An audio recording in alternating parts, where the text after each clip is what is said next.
An estimated 9 million Americans have their identity stolen each year.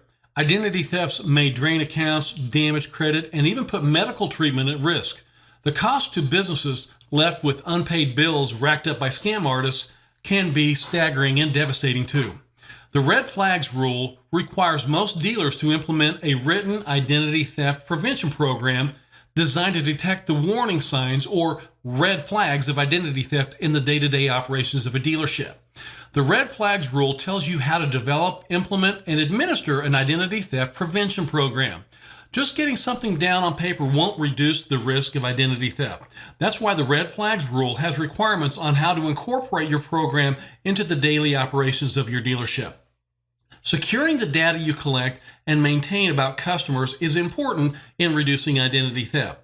The Red Flags Rule seeks to prevent identity theft too by ensuring that your business is on the lookout for signs that a crook is using someone else's information, typically to get products or services from you without paying for them. That's why it's important to use a 1-2 punch in the battle against identity theft.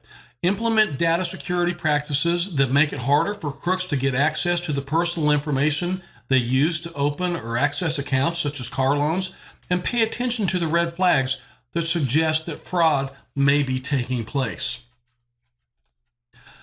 Your Red Flags program must include 4 basic elements that create a framework to deal with the threat of identity theft.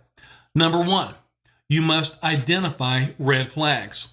A program must have reasonable policies and procedures to identify the red flags of identity theft that may occur in the day-to-day operations of your dealership. Red flags are suspicious patterns or practices or specific activities that indicate the possibility of identity theft. For example, let's just say you meet a person on your lot and they introduce themselves as John Thomas.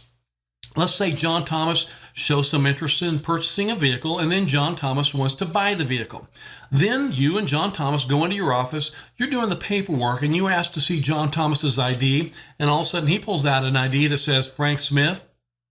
Well, wait a second, just a moment ago you told me your name was John Thomas. That's an example of a red flag of identity theft. Other things to watch for: changes in a credit report or a consumer's credit activity can signal identity theft, such as fraud or an active duty alert on a credit report, or a notice of credit freeze in response to a request for a credit report, or a notice of address discrepancy by the credit reporting company. You should also watch for a credit report indicating any type of pattern that's inconsistent with the person's history. For example, an increase in the volume of inquiries or the use of credit, especially on new accounts, maybe an unusually high number of recently established credit relationships, or an account that was closed because of an abuse of account privileges. These are always on credit reports. You should always watch for suspicious documents. Suspicious documents can show hints of identity theft, such as an ID card that looks like it might have been altered or forged. Maybe the person presenting the identification doesn't look like the photo or match the physical description on the ID card. Maybe the information on the ID card differs from what the person is with the identification is telling you or has placed on a loan application. Number 2, a program must be designed to detect the red flags you've identified.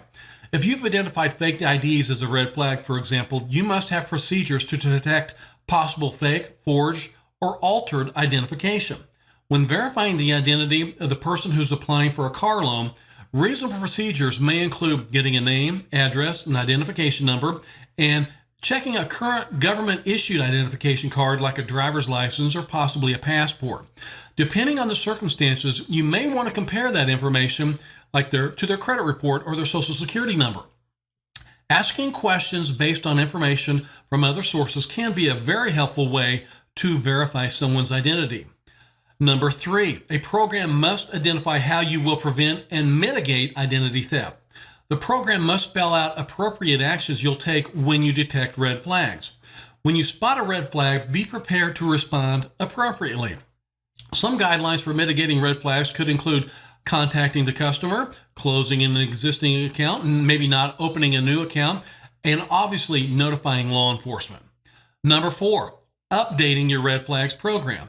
A program must detail how you'll keep it current and reflect the new threats. New red flags emerge as technology changes, and identity thieves change their tactics, and it requires periodic updates to your program. Factor in your own experience with identity theft, changes in identity theft operates, and new methods to detect, prevent, and mitigate identity theft. Changes in the accounts you offer and changes in your business. Remember, the Federal Trade Commission enforces the Red Flags rules with several other agencies. It is important to identify red flags of identity theft with any dealership.